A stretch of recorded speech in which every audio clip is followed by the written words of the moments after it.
আসসালামু আলাইকুম। আমার হাতে একটি আপনারা কড়াই দেখতে পাচ্ছেন এবং এই কড়াইয়ের মধ্যে কয়েক টুকরো মাছ দেখা যাচ্ছে। আর এই মাছটির নাম হচ্ছে বেলে মাছ।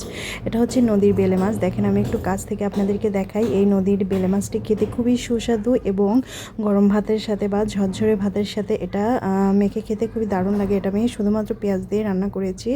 আর এটা আমি যেভাবে রান্না করেছি সেটা একটু আপনাদেরকে শেয়ার করে বলি। প্রথমে আমি একটি কড়াইতে কিছু পরিমাণ জিরা ফোড়ন দিয়ে কয়েকটা পেঁয়াজ কুচি লাল লাল করে সয়াবিন তেলের মধ্যে ভেজে নিয়েছি।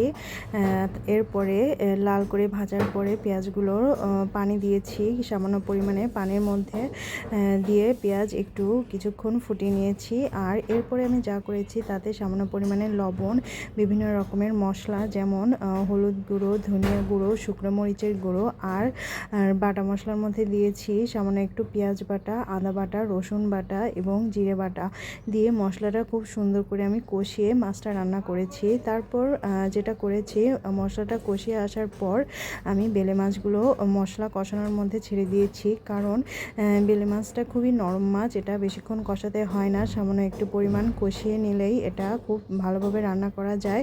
আর বেশি পরিমাণে কষিয়ে নিলে মাছটা ভেঙে যাওয়ার সম্ভাবনা থাকে। দেখেন